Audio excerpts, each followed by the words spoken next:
नमस्कार, मैं आरडी भारती और आप देख रहे हैं बिहारी सुल्तान।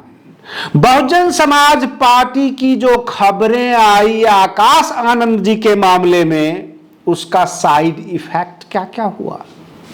अरविंद केजरीवाल जी को अंतरिम जमानत मिली, यानी इंटरिम बेल मिली 2 जून तक। उसका साइड इफेक्ट क्या हुआ। और लोकसभा चुनाव के बीच में जब हम सड़कों पर निकलते हैं, लोगों के बीच जाते हैं, तो सड़कें वीरान नजर आती है। कहीं भी पुलिस वाले चेकिंग नहीं करते हैं, वाहन चेकिंग भी नहीं करते हुए देखा गया। तो क्या समझें, सत्ता पक्ष के कार्यकर्ताओं के लिए अथवा विपक्ष के कार्यकर्ताओं के लिए किसको छूट दी जा रही है, ताकि दारू मुर्गा सप्लाई करो, पैसा सप्लाई करो, सेटिंग गेटिंग करो। किसको, कौन करेगा ये सब। क्योंकि जब हम सड़कों पर निकलते हैं, कहीं भी कोई भी ड्राइविंग लाइसेंस चेक करने वाला भी पुलिस नजर नहीं आता, वीरान नजर आता है। कोई वाहन चेकिंग नहीं होती है। क्या सरकार ने ये मन बना लिया है कि प्रशासन को अपने कब्जे में लेकर केवल बूथ मैनेजमेंट करवाओ और जनता में खुली छूट दे दो, ताकि कार्यकर्तागण रुपये पैसे का लेन देन करे, अपने मतदाताओं, अपने जो माता जितने भी लोग हैं वहां तक सही समय पर दारू मुर्गा ये सब पहुंचा दिया जाए, कुछ पैसे दे दिए जाए ताकि वोट खरीदा जा सके। हमें तो ऐसा ही लगता है। हमारे दर्शकों को क्या लगता है, आप अपने महत्वपूर्ण कमेंट्स कर सकते हैं। क्योंकि प्रशासन शांत हो और लोकसभा का चुनाव चल रहा हो, प्रशासन नजर ना आए सड़कों पर, तो कुछ तो दाल में काला है। कहीं न कहीं से पूरी तरह से सेटिंग की जा रही है, ऐसा मुझे महसूस होता है। उधर अरविंद केजरीवाल जी को जब इंटरिम बेल पर बहस हो रही थी, तो ईडी के वकील साहब ने कहा कि आप जो इंटरिम बेल दे रहे हैं अरविंद केजरीवाल जी को, तो यह एक फॉर्मूला बन जाएगा। हर कोई इसको एग्जाम्पल को देकर समानता का अधिकार बताकर इंटरिम बेल मांग सकते हैं। और जज साहब ने चुटकी लेते हुए कहा कि समानता का अधिकार तो है, आम जनता को समानता का अधिकार है, तो इंटरिम बेल ही क्यों, समानता के अधिकार में सभी नेताओं को क्यों नहीं बंद कर दिया जाए जो जो चुनाव लड़ रहे हैं। तो हक्का बक्का गुम। अब क्या जवाब दें, क्या मोदी जी को जेल भेज दें, अमित शाह जी को जेल भेज दें। समानता का अधिकार है। जब आपने अरविंद केजरीवाल को भेज दिया, हेमंत सोरेन को भेज दिया, तो समानता का अधिकार तो सब जगह है, सबको समानता का अधिकार है, भेज देते हैं, कहिए। तो ये चुप हो गए और इंटरिम बेल जो है दे दी गई 2 जून तक। उसके बाद वो खुद सरेंडर करेंगे। लेकिन इस बीच में आम जनता पर क्या प्रभाव पड़ेगा। मैं आपको बता दूं कि दिल्ली लोकसभा में, जो दिल्ली में लोकसभा चुनाव है, 7 सीटें हैं। बहुत सारे पुराने आम आदमी पार्टी के नेता जो कैबिनेट मंत्री रह चुके हैं, बसपा ज्वाइन कर लिए, बहुजन समाज पार्टी में ज्वाइन कर लिए, यानी बसपा के कार्यकर्ताओं के साथ आम आदमी पार्टी के कार्यकर्ता भी होंगे। तो चुनाव का परिणाम भी वैसा ही आएगा। कहने का तात्पर्य है, बहन मायावती जी ने जो एक नसीहत दी अपने कार्यकर्ताओं को, अपने जितने भी समर्थकों को, कि इंसाफ सबके साथ बराबर होती है, चाहे वो मेरा भतीजा हो, मेरे घर का मेंबर हो, जहां जिसको हम कमी देखेंगे उसको हम सजा भी देंगे, पद भी छीनेंगे। आकाश आनंद जी को कोई फर्क नहीं पड़ा। उन्होंने कहा कि बहन मायावती जी हमारे लिए सम्मानित नेता हैं, उनके हर फैसले को हम सिर माथे पर लेते हैं। लेकिन जो इंडी मीडिया है, कहने का मतलब कांग्रेसी मीडिया है, उनके लिए एक मसाला मिल गया, बड़ा अफसोस जताने लग गए। तमाम अफसोस जताने वाले से आज मेरा एक सवाल है कि जब तक बहन मायावती जी ने आकाश आनंद जी को नहीं हटाया पद से, जिम्मेदारी से, उससे पहले कितनी बार आपने आकाश आनंद जी का नाम लिया, उनके रैलियों को कवर किया। जब वहां पर उन्होंने एक न्यूज दे दिया, हटा दिया, तो जितने भी इंडिया गठबंधन वाले थे उनमें एक खलबली मच गई, न्यूज आना शुरू हो गया। और तो और बहुत सारे बड़े रिपोर्टर जो पुराने हैं, उन्होंने जयंत मल्होत्रा जी को भी याद किया, जो मान्यवर काशीराम जी ने जिनको राज्यसभा में भेजा था। बहन मायावती जी उस वक्त बिल्कुल नई नेता थी, मान्यवर काशीराम जी के साथ साथ पीछे पीछे चलती थी, और जयंत मल्होत्रा जी को भी धमका दिया था बहन जी ने। यहां तक जो लोग गलती करे बहन मायावती जी नहीं छोड़ती हैं, उन्हें साहसी और निडर नेता बताया गया है पूरा भारतीय लोकतंत्र में। यहां तक जिन्हें आप बड़ा नेता मानते हैं, चाहे कांग्रेस के हों या बड़े बड़े दिग्गज हों, स्टेज पर बैठे रहते हैं, और जब बहन मायावती जी की एंट्री होती है तो पूरा मामला अलर्ट हो जाता है। इसका मतलब है कुछ तो है।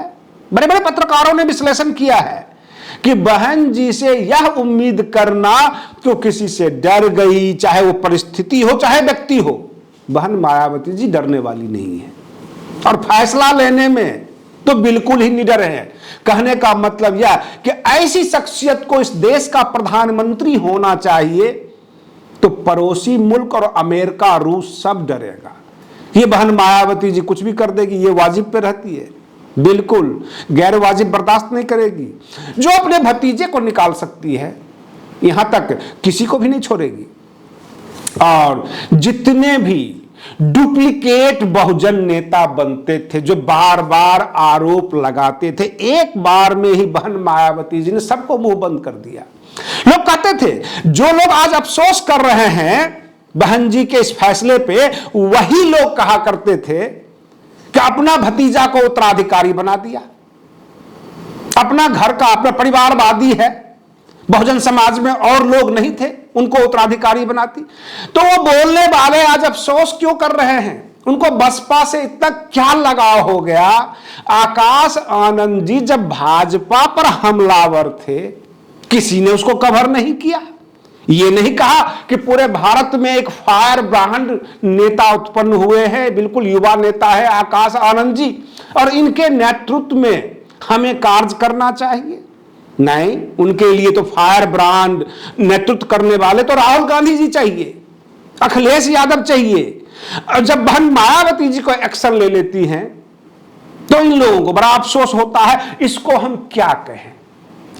इसी को कहते हैं अंग्रेजी में डबल स्टैंडर्ड और हिंदी में कहते हैं दोगलापन। इसी में ऐसी भाषा का प्रयोग होता है, क्योंकि ये लोग मौका परस्त हैं, बसपा को आगे नहीं देखना चाहते हैं।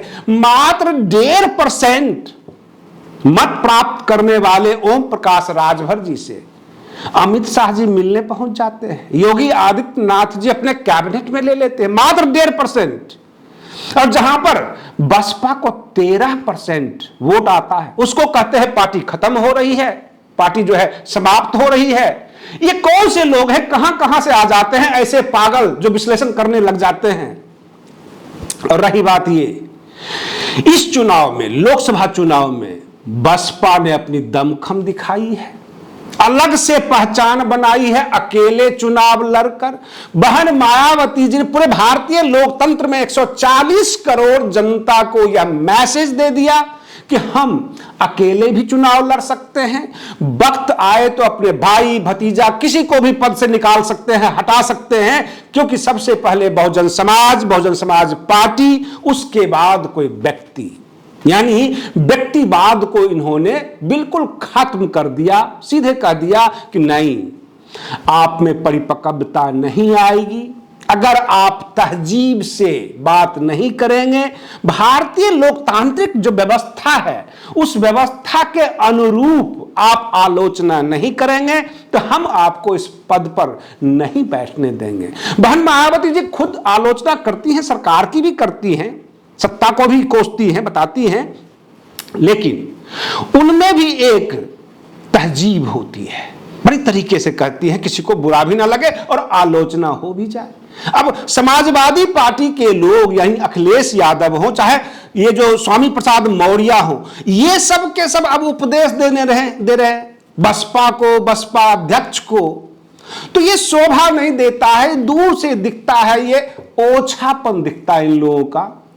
अरे उन्होंने हटाया, अपने भतीजे को हटाया, उत्तराधिकारी बनाए ना बनाए ये उनकी मर्जी है, आपको क्यों आग लगी हुई है। उधर अरविंद केजरीवाल जब निकले हैं वो भाजपा पे हमलावर है। और रही बात ये कि आम आदमी पार्टी भी डरी हुई है कहीं न कहीं से बसपा से। संजय सिंह जो आम आदमी पार्टी के फायर ब्रांड नेता है, बड़ा भाजपा पे हमलावर हुआ करते थे, अब उनको बसपा याद आ गई। आज से पहले तो कभी बसपा के बारे में सोचा नहीं था। समाजवादी पार्टी को भी बसपा याद आती है, आम आदमी पार्टी को भी बसपा याद आती है, कांग्रेस को भी बसपा याद आती है। ललचाई हुई नजरों से बसपा की तरफ ये देखते हैं, जब बसपा इन्हें भाव नहीं देती तब ये कोसते हैं और फिर उल्टा सीधा आलोचना करते हैं। आपको मैं याद दिला देता हूं 2019 का चुनाव, सपा और बसपा का गठबंधन हुआ था और बसपा के दरवाजे पे मीटिंग होती थी। बसपा के पास सपा के नेता आते थे, चाहे वो बड़े नेता हो या छोटे नेता हो। और तो और सबसे बड़ी बात यह है कि अगर बसपा के अलावा सपा हो, आरजेडी हो, कांग्रेस हो, उनमें किसी नेता को आप उत्तराधिकारी बना दो, तब बनाने के बाद फिर उत्तराधिकारी का पद छीन लो, बगावत हो जाएगी, पार्टी दो फार हो जाएगी। यहां तक कि बाप बेटा भी आमने सामने ताल ठोकते नजर आए हैं। मेरे पास एग्जाम्पल है, चाचा भतीजा अलग अलग पार्टी बनाए हैं, एक नहीं दो दो तीन तीन पार्टी का मैं एग्जाम्पल दे सकता हूं। बिहार से लेकर महाराष्ट्र तक भतीजा दूसरे पार्टी में चला गया और चाचा जो है अपनी जगह पे ही है। तो इस तरह की बात हुई, चाचा चला गया दूसरे पार्टी में। आज आप बसपा को नसीहत दे रहे हैं, और कम से कम आकाश आनंद घर में तो है, सम्मानित तरीके से हैं। तो बसपा से बढ़िया पार्टी और क्या कहते हैं शिष्टाचार वाली पार्टी दूसरी नहीं है इस लोकतंत्र में। आज के लिए बस इतना ही। आप बने रहिए बिहारी सुल्तान चैनल पर। हम फिर मिलते हैं अगले वीडियो में, तब तक के लिए धन्यवाद।